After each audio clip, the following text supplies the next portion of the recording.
لله رب العالمين. اللهم لك الحمد على نعمة الإيمان والإسلام، ولك الحمد أن جعلتنا من أمة نبينا محمد صلى الله عليه وسلم. اللهم صل وسلم عليه. أشهد أن لا إله إلا الله وحده لا شريك له، وأشهد أن محمدا عبده ورسوله لا نبي بعده. اللهم صل على سيدنا محمد صلى الله عليه وسلم وعلى آل سيدنا محمد. اللهم صل وسلم.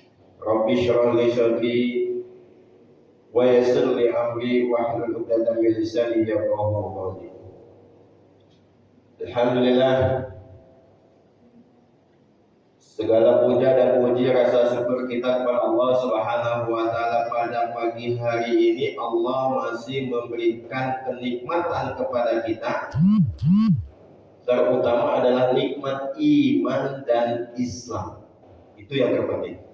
Yang kedua, Allah masih memberikan kepada kita nikmat sehat dan panjang umur. Alhamdulillah. Sehingga dengan nikmat ini kita bisa beribadah sholat subuh berjamaah di masjid As'ad ini. Mudah-mudahan sholat subuh kita dicatat kebaikannya oleh Allah Subhanahu wa taala sebagai bekal kita nanti menghadap Allah Subhanahu wa taala. Dalam hadis di kitab Riyadhus Shalihin, barang siapa yang melaksanakan sholat subuh berjamaah, maka dia seperti sholat setengah malam dari jam 12 sampai subuh. Jadi kalau bapak mampu sholat dari jam 12 malam sampai subuh nggak pernah berhenti, maka tetapi itu bisa diganti pahalanya dengan cara bapak sholat subuh berjamaah, maka bapak sama dengan sholat dari jam 12 sampai subuh. Mudah-mudahan kita termasuk di dalamnya yang melaksanakan sholat setengah malam suntuk. Amin ya rabbal alamin. Dan di dalam hadis yang lain bahwasanya pada saat subuh seperti ini, Pak, pada saat subuh seperti ini, malaikat yang menjaga malam berangkat menghadap Allah Subhanahu wa taala, dan malaikat yang menjaga pagi dan siang turun ke dunia ini untuk mencatat amal apa yang akan kita lakukan di kemudian hari. Kalau kita pada saat sholat subuh seperti ini, pada saat subuh seperti ini kita melakukan sholat, maka Allah Subhanahu wa taala bertanya kepada malaikat, apa yang dilakukan oleh hambaku pada saat subuh tadi? Apa yang dilakukan oleh hambaku pada saat subuh? Berarti pada saat subuh Bapak melaksanakan sholat seperti ini, maka malaikat menyampaikan kepada Allah Subhanahu wa taala, hambamu ya Allah pulang pada saat aku menghadap engkau, aku selesai tugas menuju ke engkau ya Allah, aku melaporkan kepada engkau, hambamu dalam keadaan sholat. Amin ya rabbal. Begitu juga malaikat yang turun yang turun ke bumi ini mencatat. Maka pada saat Allah Subhanahu wa taala bertanya kepada malaikat, apa yang dilakukan oleh hambaku pada saat engkau turun pertama kali ke muka bumi ini, maka pada saat itu malaikat mencatat, hambamu Fulan bin Fulan dalam keadaan sholat.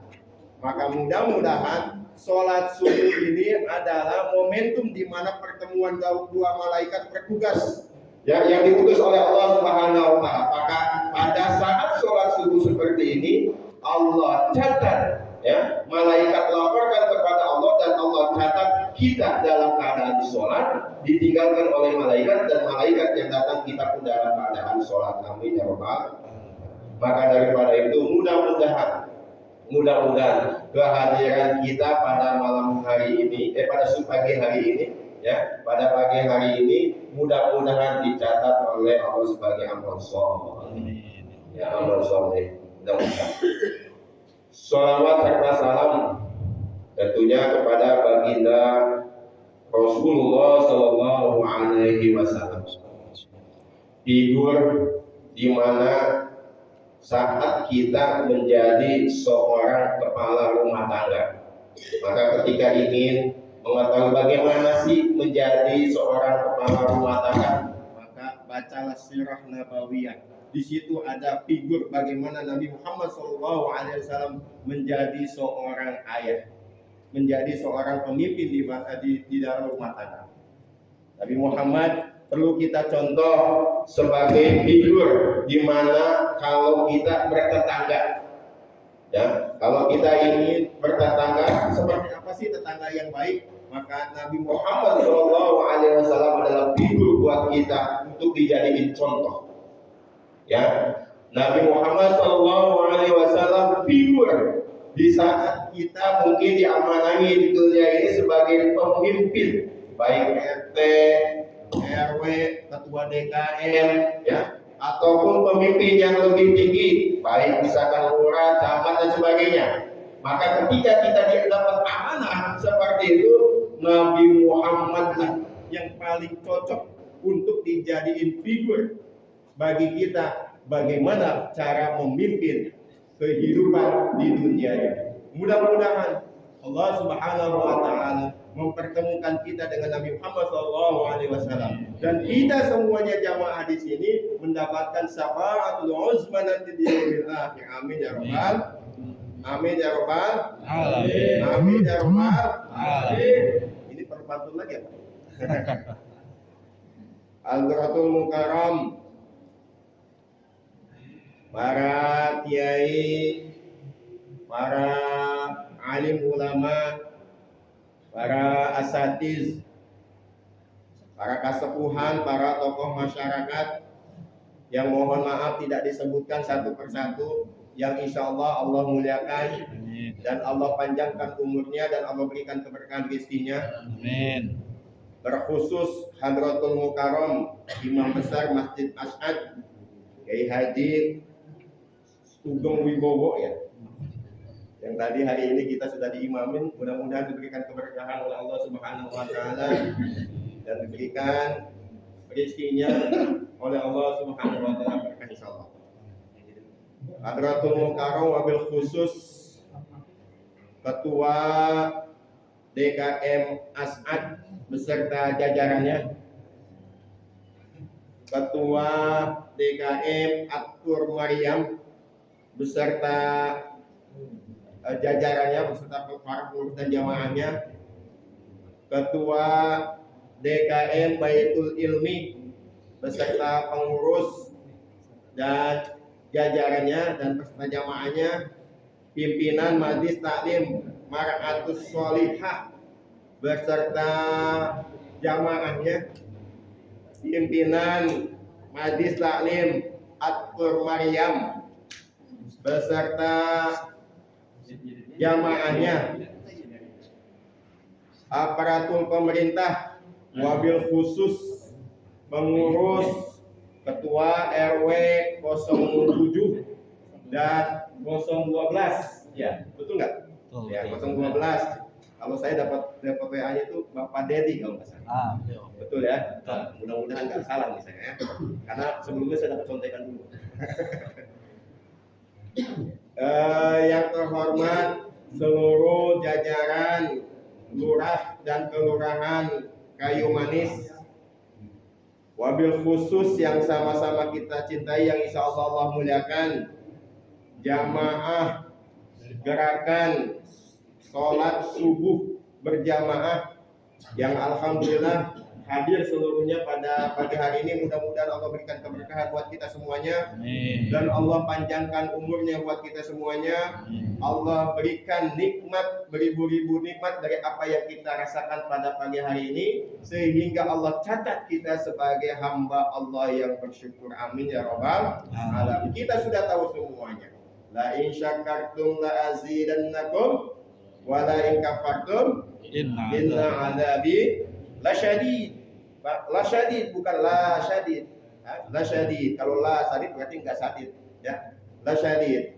Barang siapa yang bersyukur kepadaku, maka aku akan tambah. Mudah-mudahan kehadiran kita di Masjid Asy'ad ini mudah-mudahan bagian daripada rasa syukur kita kepada Allah Subhanahu wa taala. Amin ya rabbal. Sehingga Allah tambah nikmatnya yang tadinya ya uangnya punya uang segitu-segitunya. Nah, pulang dari sini Allah tambah uangnya. Amin ya rabbal. Ya, yang tadinya mungkin sudah ditentukan ajalnya oleh Allah, mungkin tinggal seminggu lagi, sebulan lagi, setahun lagi, tapi kita bersyukur hadir pada pagi hari ini, Allah tambah panjangkan umurnya. Amin ya rabbal alamin. Yang tadinya mungkin mau dikasih sakit, tapi kehadiran kita pada saat ini karena kita bersyukur kepada Allah, mudah-mudahan Allah singkirkan balanya sehingga kita selalu dalam keadaan sehat walafiat. Amin ya rabbal alamin. Makanya perlu kita bersyukur kepada Allah Subhanahu wa taala. Jangan sampai kita kufur. Salah satu kufur apa? Tidak beribadah kepada Allah Subhanahu wa taala. Nauzubillah summa nauzubillah. Pak, Bu, kelihatan mulai ngantuk. Pak, Bu. Nah, ini suara saya kenceng, Bu. Insya Allah kenceng. Suara saya sudah terbiasa, sudah dilatih. Jadi pada saat di pesantren memang tidak pakai mic, dilatih supaya terdengar sampai ke belakang. Jadi suara saya insya Allah aman, ya, sudah aman. Mudah-mudahan kalau nggak ngantuk gitu juga, ya nggak ngantuk. Ya. Oh ya nggak apa-apa. Suara saya insya Allah aman, sudah terbiasa ya. Berarti ini dijaga. Tapi let's begini kan. Mantap. Jadi formalitas. Baik, kita lanjutkan Pak, Bu. Kita diciptakan oleh Allah Subhanahu wa taala khusus ya untuk beribadah kepada Allah Subhanahu wa taala. Wa ma khalaqtul jinna wal insa illa liya'budun. Tidaklah aku ciptakan jin dan manusia kecuali untuk beribadah kepada Allah Subhanahu wa ta'ala. Maka tujuan hidup kita adalah beribadah kepada Allah Subhanahu wa ta'ala. Usaha saya mencari nafkah, niatkan karena Allah, sehingga mudah-mudahan cari nafkahnya kita bagian daripada beribadah kepada Allah Subhanahu wa ta'ala. Amin. Saat saya masak, niatkan beribadah kepada Allah Subhanahu wa ta'ala. Mudah-mudahan masaknya kita bismillah, Allahumma sholli ala sayyidina Muhammad wa ala ali sayyidina Muhammad. Sambil memasak niatkan ibadah, insyaallah masak kita insyaallah dicatat oleh Allah sebagai bagian daripada ibadah kepada Allah Subhanahu wa taala. Kita duduk pagi hari ini niatkan ibadah. Ya, Pak, sudah diniatkan belum nih? Ya. Niatkan ibadah kepada Allah Subhanahu wa taala. Mudah-mudahan dari langkah kita Pak, dari rumah sampai menuju masjid ini, pertama adalah barang siapa yang berangkat dari rumah dalam keadaan wudu menuju masjid, maka setiap langkahnya akan menghapus dosa-dosanya. Amin ya rabbal alamin. Maka niatkan berwudu dulu di rumah, urusan nanti di sini batal, urusan beda. Ya kan, wudu dulu di rumah, nanti sampai sini insya Allah semuanya diniatkan beribadah kepada Allah Subhanahu. Dan bukan hanya digugurkan dosa-dosanya oleh Allah Subhanahu wa taala. Orang yang berangkat dari rumah menuju sini bukan hanya digugurkan dosa-dosanya oleh Allah Subhanahu wa taala, tapi satu lagi Pak, Allah akan angkat derajatnya. Mudah-mudahan kita termasuk orang yang diangkat derajatnya oleh Allah Subhanahu wa taala. Tidak kepada kita, ya Ustaz, saya mau udah usia 65 tahun, angkat derajat gimana Ustaz? Tidak kepada kita, bisa jadi kepada anak kita. Tidak kepada anak kita, bisa jadi kepada cucu kita. Makanya niatkan karena Allah Subhanahu wa taala. Saya duduk seperti ini bisa jadi doa dari bapak atau kakek saya. Yang dikabulkan sekarang. Gitu ya. Jadi diniatkan semuanya karena Allah Subhanahu wa taala. Pak, kita ini dalam keadaan menuju mana? Menuju akhirat. Hidup di dunia ini sementara. Hidup di dunia hidup di dunia ini sementara, Pak. Ya, Bu, kita hidup di dunia ini sementara. Paling panjang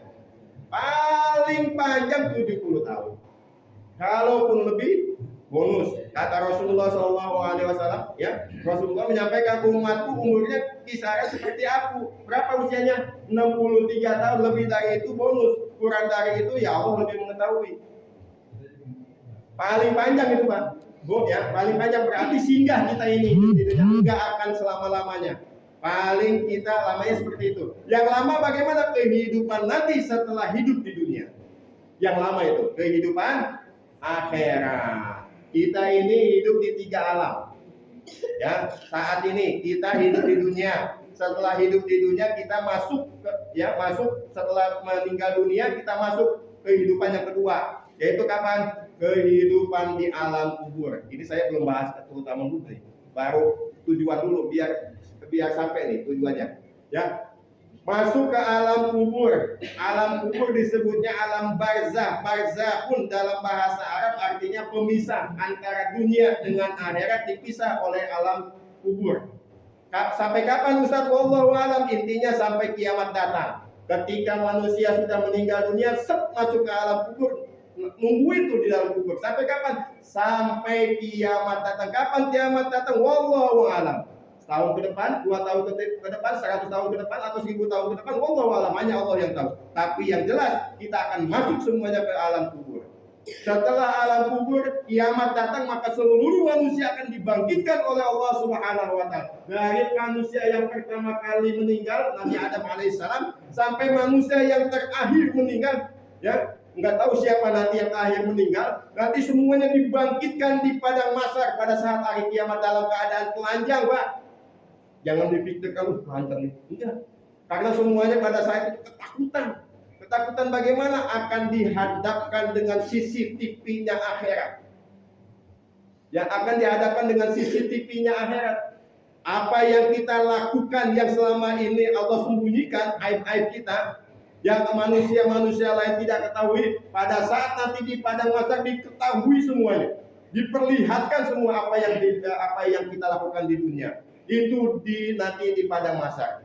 Ya, pada saat itu seluruh manusia dalam keadaan telanjang disamaratakan, semuanya sama. Ya, berapa lama Ustaz? Wallahu alam lamanya.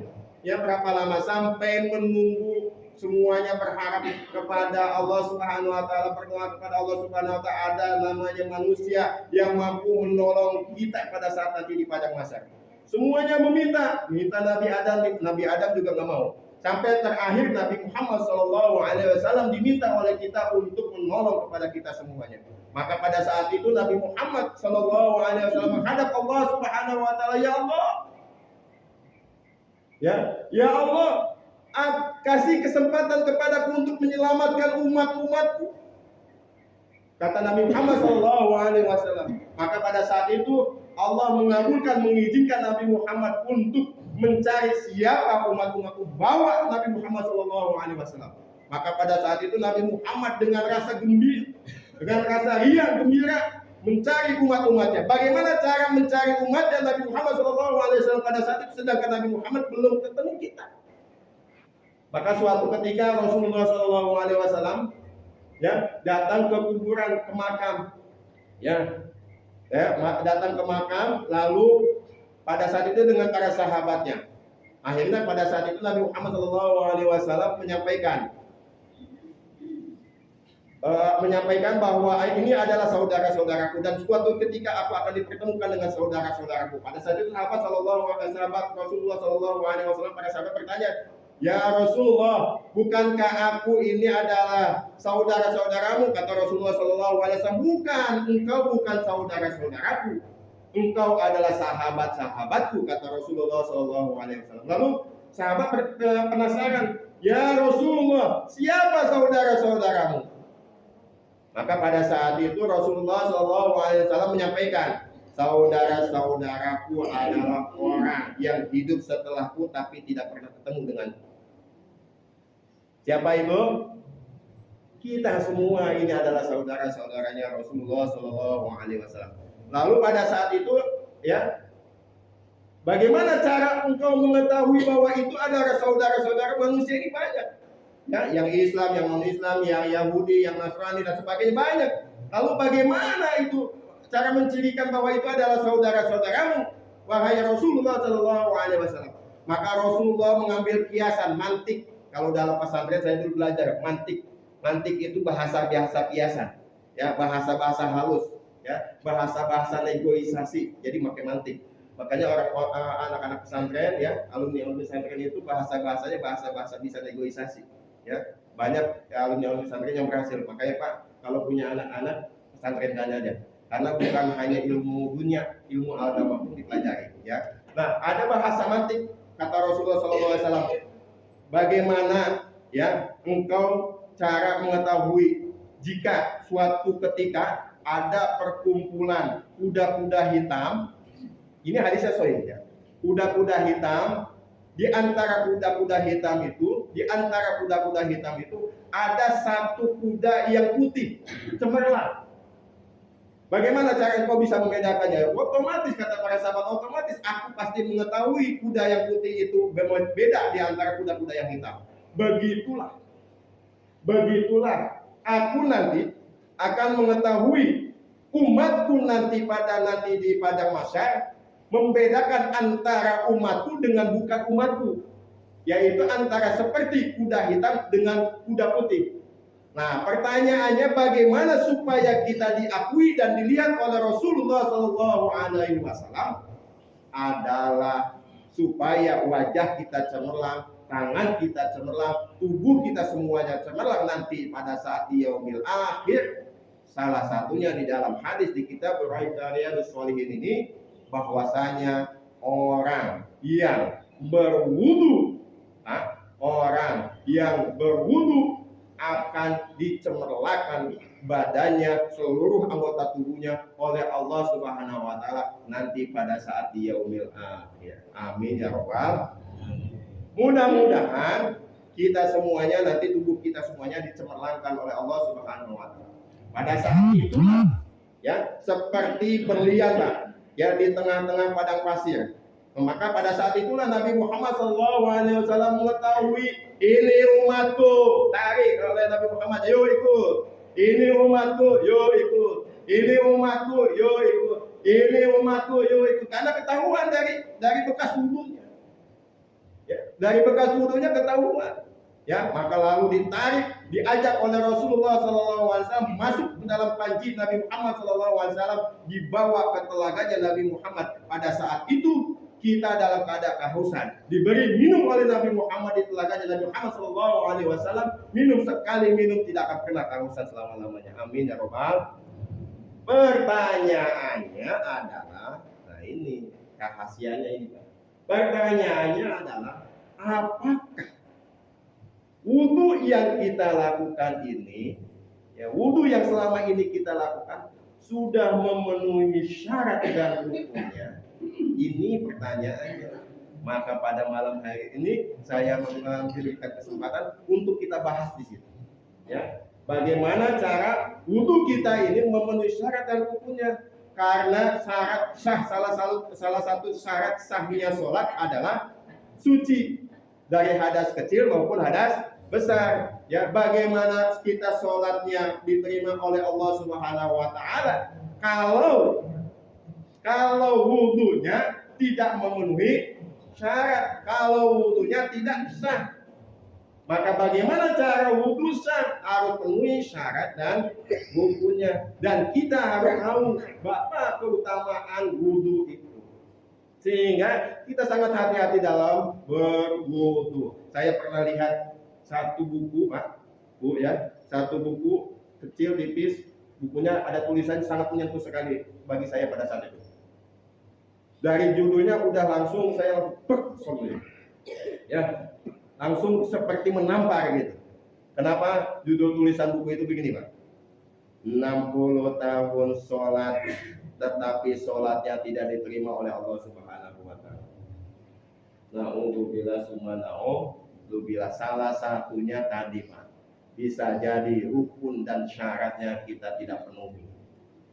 Ya, maka perlu kita pelajari itu. Ya, makanya ada di kegiatan, salah satu kegiatan masjid ada namanya kajian, mengkaji. Ya, mengkaji apa? Mengkaji salah satunya adalah terkait dengan seperti ini, apa yang harus kita lakukan, bagaimana dan syarat dan rukunnya. Syarat itu apa Ustaz? Syarat itu adalah sesuatu yang harus dipenuhi sebelum melakukan sesuatu. Sekali lagi saya ulangi lagi, ini pelajaran, nggak perlu dihafal. Jadi syarat itu adalah sesuatu yang harus dipenuhi sebelum melakukan sesuatu. Contoh lebih mudahnya begini, bapak atau ibu misalkan ingin melamar pekerjaan, ya. Jadi misalkan staf pribadinya presiden misalkan ya, jangan namun-namun kalau pekerjaan itu ya. Menjadi Presiden Jokowi bagaimana? oh gitu ya. Nah, jadi staf ahlinya presiden misalkan ya, misalkan. Tapi syaratnya satu misalkan yang dicari wanita, dua usianya di bawah 40 tahun misalkan, tiga bisa bahasa Inggris, itu syaratnya. Pertanyaan saya, kalau yang melamar laki-laki diterima nggak? Enggak. Kenapa? Karena yang dicari wanita. Yang kedua, pertanyaan saya, kalau yang melamar usia 50 tahun diterima nggak? Tidak. Kenapa? Karena yang dicari syaratnya adalah usia 40 tahun. Itu namanya syarat.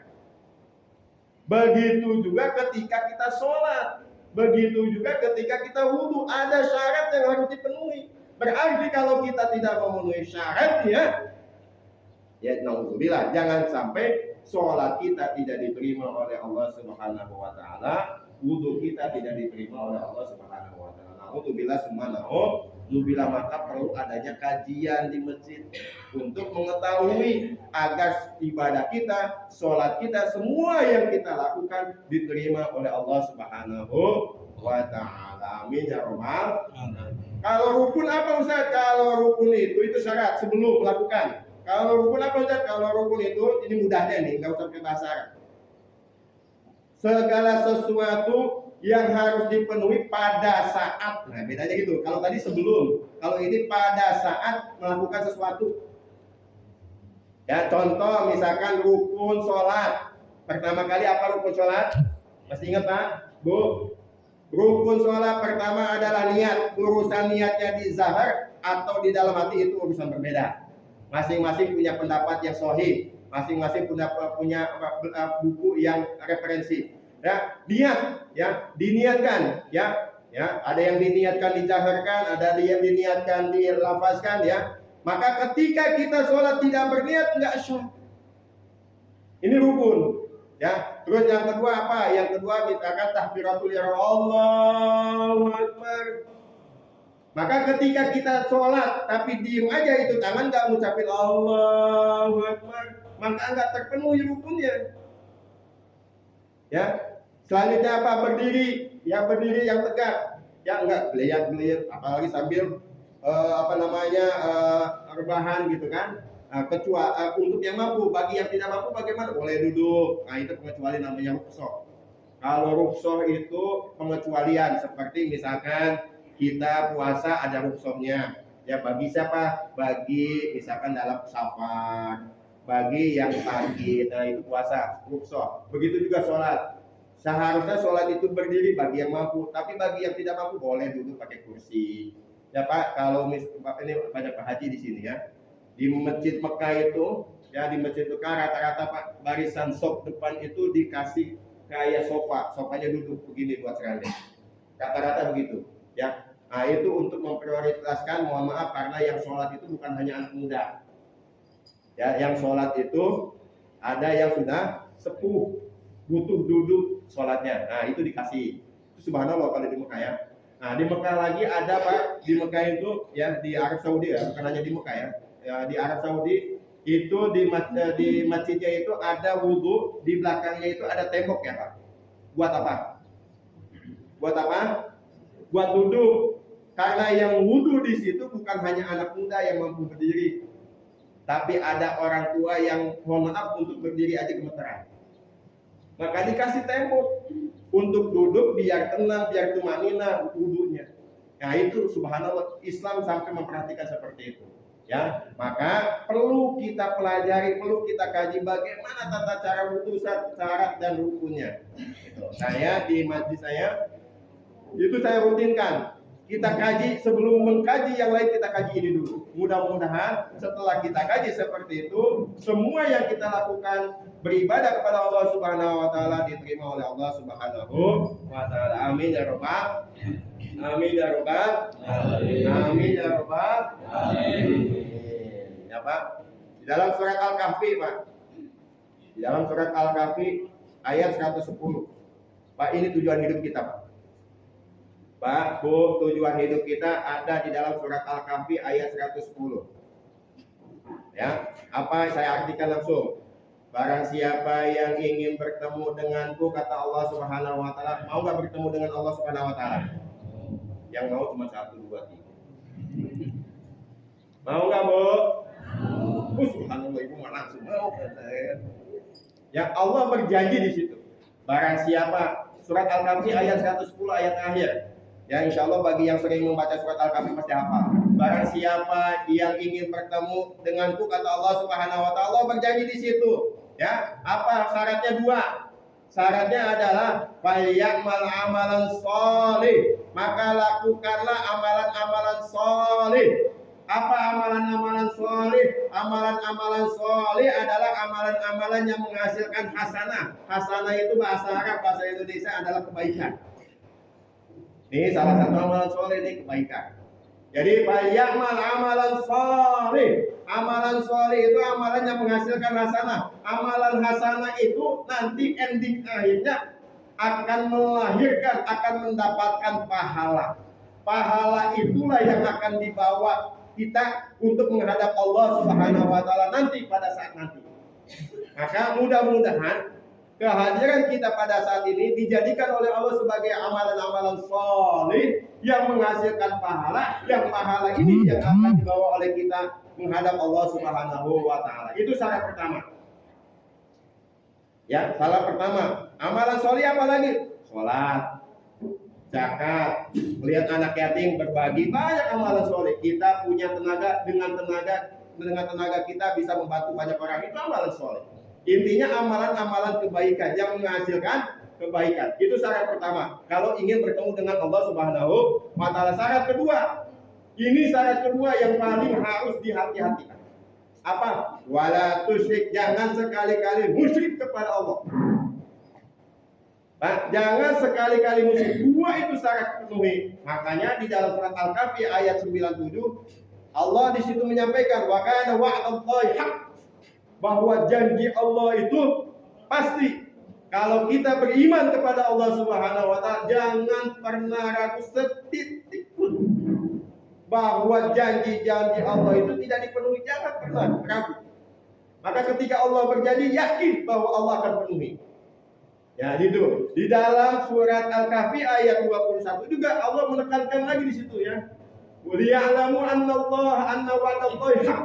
Ketahuilah bahwa janji Allah itu pasti. Allah itu di dalam Al-Quran melakukan 2 hal.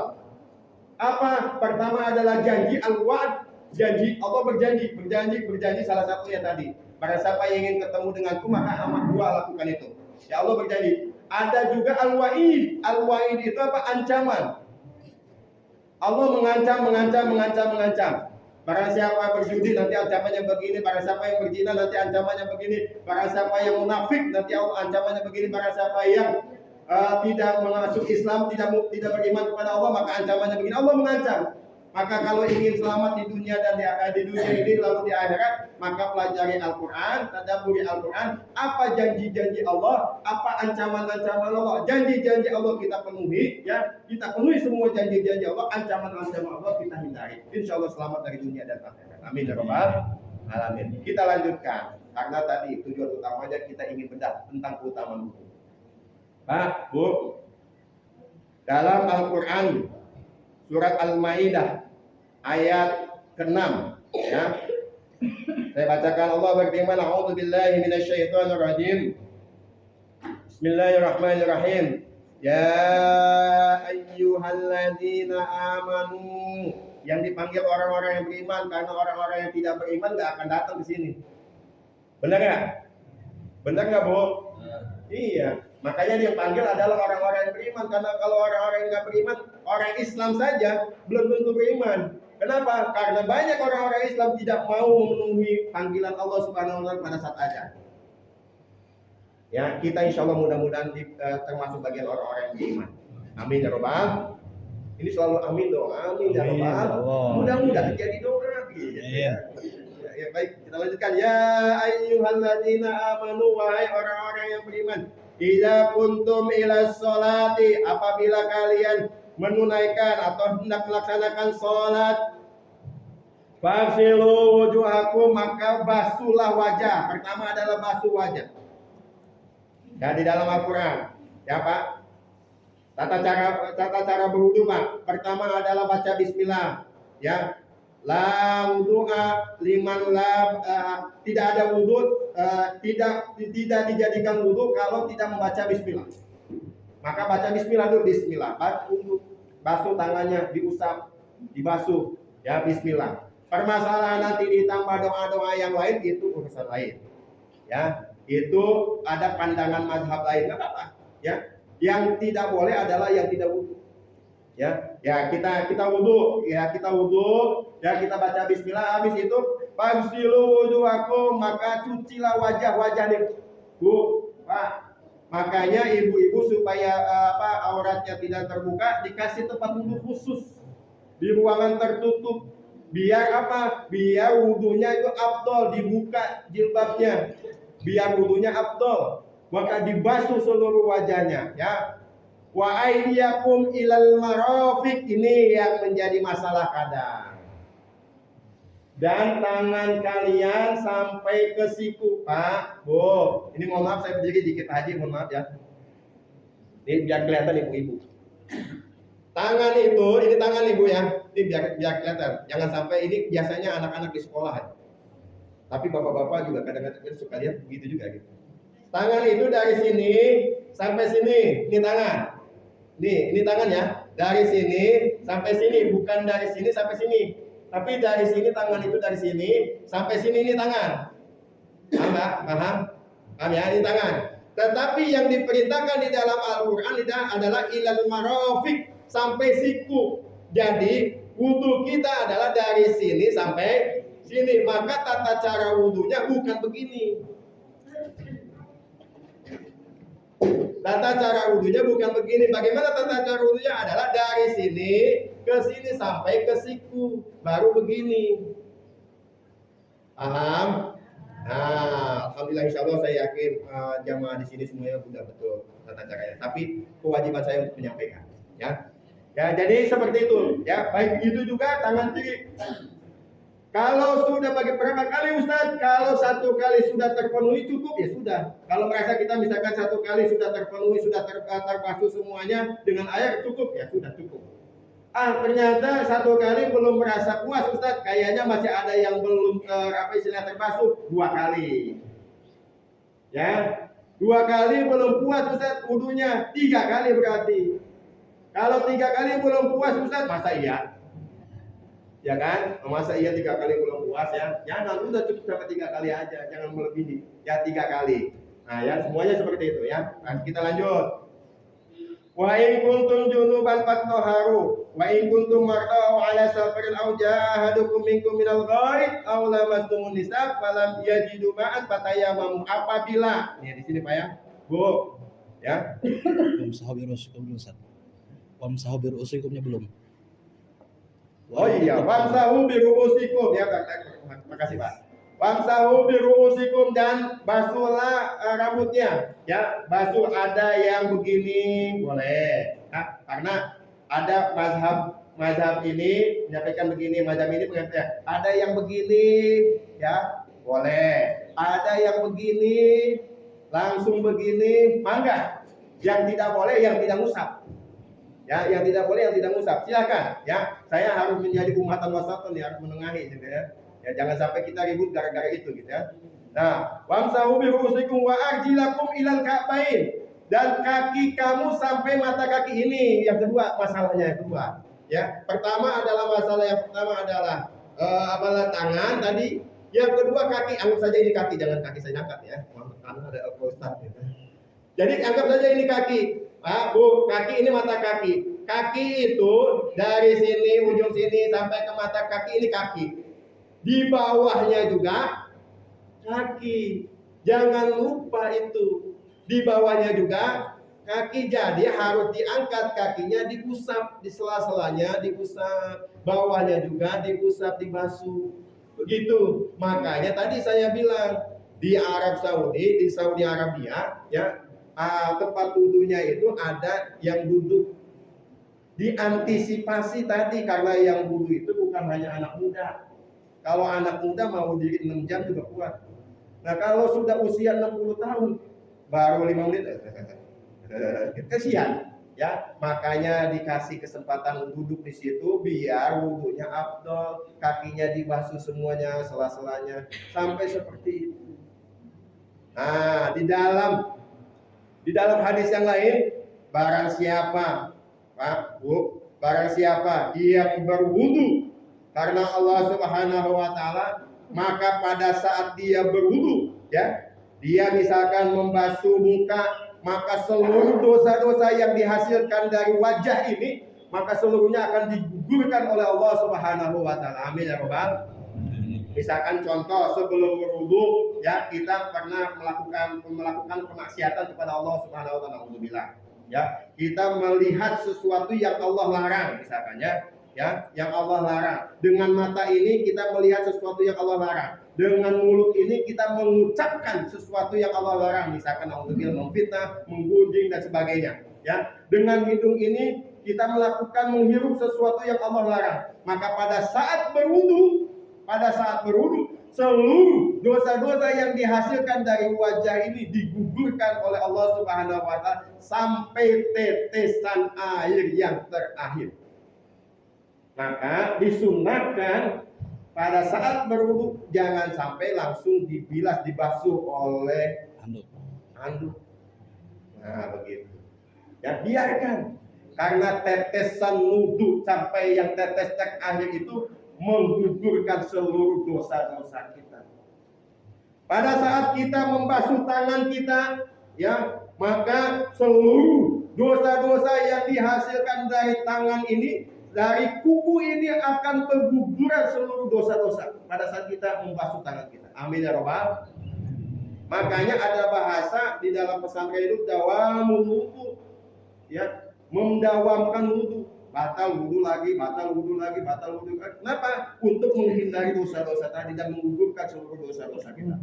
Barangkali sebelum kita berwudu, barangkali dengan tangan ini kita pernah melakukan kejahatan. Dengan tangan ini kita pernah melakukan sesuatu yang Allah larang. Dengan tangan ini, mohon maaf, alhamdulillah, pernah menandatangani yang Allah nggak suka. Maka wudulah. Mudah-mudahan ikhtiarnya dengan berwudu dijanjikan di dalam hadis bahwasanya barang siapa yang berwudu pada saat dia membasuh tangan, seluruh dosa-dosanya akan berguguran melalui kuku-kuku ini. Amin ya rabbal. Begitu juga pada saat dia mengusap kaki, membasuh kaki. Barangkali sebelum berwudu kita pernah melangkahkan ke tempat-tempat yang Allah larang. Nauzubillah summa nauzubillah. Ya, barangkali ya kita melangkahkan sesuatu yang memang Allah nggak suka gitu. Atau bisa jadi dengan kaki ini kita pernah menzolimi orang, menendang orang dan sebagainya. Maka pada saat berwudu seluruh dosa-dosa yang dihasilkan oleh kaki ini, maka Allah akan gugurkan dan sampai tetesan air wudu yang terakhir. Amin ya rabbal. Makanya doa setelah wudu bagaimana? Kita baca sama-sama. Bismillahirrahmanirrahim. Asyhadu an la ilaha illallah wahdahu la syarikalah wa asyhadu anna Muhammadan abduhu wa rasuluh. Allahumma ij'alni minat tawwabina waj'alni minal mutatahhirin. Doa yang pertama adalah Allahumma ij'alni minat tawwabina, ya Allah jadikanlah hambamu ini ya Allah bagian golongan dari orang-orang yang bertaubat. Kenapa? Karena setelah berwudu seluruh dosa-dosa kita digugurkan oleh Allah. Waj'alni minat mutatahhirin, dan jadikan aku ini orang yang suci. Karena memang pada saat kita berwudu itu seluruh dosa-dosa kita digugurkan oleh Allah Subhanahu wa taala. Ditambah dilengkapi dengan baca doa seperti itu. Makanya setelah berwudu jangan lari. Ya, setelah berwudu jangan lari, tapi baca doa khusyuk kepada Allah, karena pada saat itu kesempatan di mana Allah Subhanahu wa taala menghapus dosa-dosa kita. Maka berdoa betul-betul. Ya, apalagi mohon maaf nih, mohon maaf ini. Kadang wudunya mohon maaf ketika kaki begini doang. gitu ya. Banyak nggak? Banyak. Hati-hati jangan sampai wudhu kita seperti itu, akhirnya wudhu kita tidak sah, tidak memenuhi syarat dan rukunnya. Kalau wudhunya tidak sah, berarti sholatnya pun tidak sah. Kalau kita melakukan seperti itu terus menerus, nah tadi kata buku tadi benar, 60 tahun beribadah kepada Allah Subhanahu wa taala, ternyata ibadahnya tidak diterima oleh Allah Subhanahu wa taala. Alhamdulillah subhanahu. Kita lanjutkan, masih ada waktu? Masih. Berapa menit lagi? Oh, masih ada. Alhamdulillah ya. Insyaallah suara saya aman, Bu? Aman. Aman. Memang sudah dibiasakan. 6 tahun saya di pesantren dibiasakan untuk teriak. Ya. Kita lanjutkan untuk mengantisipasi kalau nggak ada mic. Ya, kita lanjutkan. Wa in kuntum junuban fatahharu, ya. Wa in kuntum mardaa ala safarin jahadukum minkum minal ghaid aw lamastumun nisa wa lam yajidu ma'an fatayammamu su'idan thayyiban famsahu bi wujuhikum wa aydiyakum min. Ya, artinya jika kalian junub maka mandilah. Apabila kita junub, mohon maaf nih yang anak-anak, bapak-bapak ini yang udah dewasa, apa kalian junub maka mandilah. Pak, mandi junub ada tata caranya, bukan gerusuk langsung di keramasi. Enggak. Ya, sabun itu bukan mensucikan. Sekali lagi, saya tekankan di sini. Sabun, sampo, ya, saya nggak sebutin namanya. Sabun, sampo itu bukan mensucikan. Yang mensucikan apa? Tetap air. Makanya pada saat junub pastikan dulu airnya yang betul. Betul bagaimana Ustaz? Seluruh tubuh kita dibersihkan, ada tata caranya. Sunnahnya adalah pertama berwudu dulu. Habis itu kita basuh kepala kita, dikusuk ya sampai bersih semuanya, merasa bersih semuanya. Apalagi yang perempuan maka Pak jangan merasa si ibu malah amat sih kalau mandi. Jangan Pak. Karena memang rambut ibu-ibu berbeda dengan rambut kita. Kalau kita masih buyur juga sudah selesai, tapi ibu-ibu belum. Apalagi kalau panjang gitu panjang. Benar Bu? Makanya kita harus paham dengan karakter ibu-ibu. Jadi jangan lama amat sih biarin. Karena memang belum selesai. Maka dikutuk itu pakai air, jangan pakai sampo. Ya, pakai air ya. Ini kalau misalkan junub ya, pakai air tutup semuanya. Habis itu basuh yang kanan ya kan? Basuh yang kanan itu pun sampai kuku-kuku dibersihkan semuanya, sampai ke belakang-belakang ini rambut yang ada di ketiak yang dibersihkan juga semua. Ya kalau semuanya habis itu yang kiri gitu ya kita basuh juga. Kalau semua sudah kita merasa aliri semuanya, baru sampoan. Karena kalau nggak sampoan bagaimana Ustaz? Kalau semuanya sudah teraliri oleh air, nggak sampoan pun sah. Karena sampo sabun bukan sebagai alat untuk membersihkan, bukan alat untuk membersihkan hadas.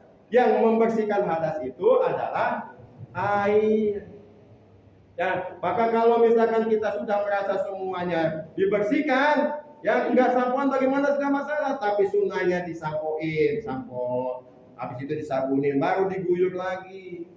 Nah, itulah makanya. Nah, kalau misalkan kita junub mandi, ya, kalau nggak ada air bagaimana Ustaz? Nah, tadi, ya.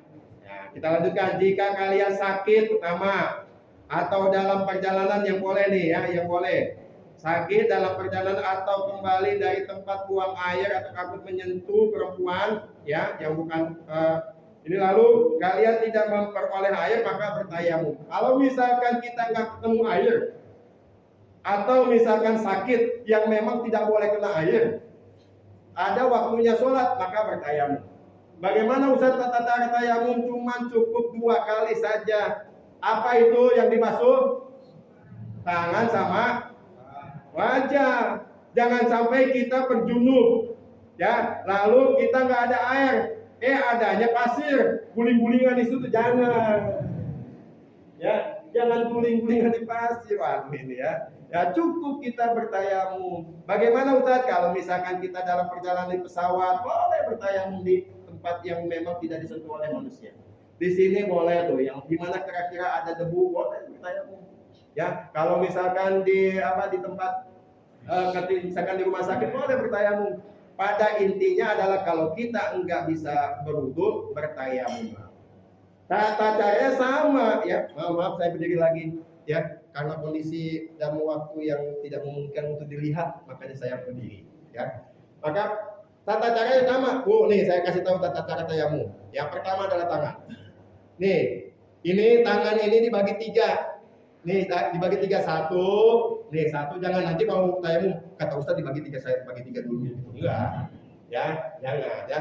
Kita bagi tiga nih Pak, Bu ya, dibagi tiga tangan ini, satu, nih satu, dua, sini, tiga jempol, satu, dua, tiga jempol, ya. Yang satu pertama ini, nih sini, nih, ini ya, ini saya lihat ke bawah dulu, nih gini, nah ini, habis itu yang ini yang diputar, yang dibasuh yang diputar, putar ke tengah, nah jempolnya jangan dikenain, ya, jangan dikenain, habis itu dibasuh sampai sini, pas di sini baru jempol. Bisa? Bisa? Bisa. Ulangi lagi, saya ulangi lagi. Bagi tiga ya. Satu, dua, tiga. Ini satu, ini dua, ini tiga. Satu begini, tayamum. Nih, lalu ketengahin. Lagi gini, jempolnya ketemu jempol. Nah, selesai. Satu. Wajah sama juga. Habis itu diginiin lagi. Tempelin lagi, ya, diginiin. Barangkali takutnya ada kerikil, ada batu besar gitu kan, ya, terkena wajah kan nanti jadi codet gitu kan. Jadi digituin, lalu diginiin, nah diginiin, nah, bisa ya. Tayamum cukup seperti itu aja, tangan sama wajah. Jangan sampai kita duduk nggak ada air, tayamum guling-gulingan, ya, jangan sampai seperti itu, ya. Nah kita lanjut. Dia ja'alaikum min harajin walakin yuridu litahhirakum wa litimma ni'matahu 'alaikum la'allakum tashkurun. Apa artinya? Allah tidak ingin menyulitkan kalian pertama kali. Jadi dengan adanya tayamum, Allah tidak ingin menyulitkan. Maksudnya bagaimana? Ternyata kita misalkan alhamdulillah kita diberikan sakit oleh Allah Subhanahu wa taala. Dan Allah memvonis, Bu, Pak, ini sakitnya nggak boleh kena air, tapi sholat wajib kan? Ya, maka Allah tidak mau menyulitkan. Kalau memang nggak boleh kena air, tayamum. Kalau memang nggak bisa berdiri, bagaimana? Duduk. Kalau nggak bisa duduk, bagaimana? Tiduran. Kalau nggak bisa tiduran, bagaimana? Berbaring ke kanan atau berbaring ke kiri. Kalau nggak bisa berbaring juga, bagaimana? Dengan isyarat. Kalau isyarat juga nggak bisa, inna lillahi wa inna ilaihi raji'un. Nah ini ada lagi mengaku umat Islam bisa berdiri gagah tegak, badannya bagus, nggak mau sholat. Na'udzubillah subhanahu, bukan orang sini. Ini terbukti kalau sini mah itu buktinya datang semuanya. Alhamdulillah. Nah Allah tidak mau menyulitkan. Begitu juga kalau misalkan dalam perjalanan, dalam safar ada rukhsah. Rukhsah itu baiknya itu diambil. Ada rukhsah. Misalkan contoh, kita dalam perjalanannya jauh, boleh dijamak. Ya, itu rukhsah. Rukhsah itu baiknya diambil, ya, silakan. Kita lanjut lagi. Tetapi dia hendak membersihkan kalian dan menyempurnakan nikmatnya bagi kalian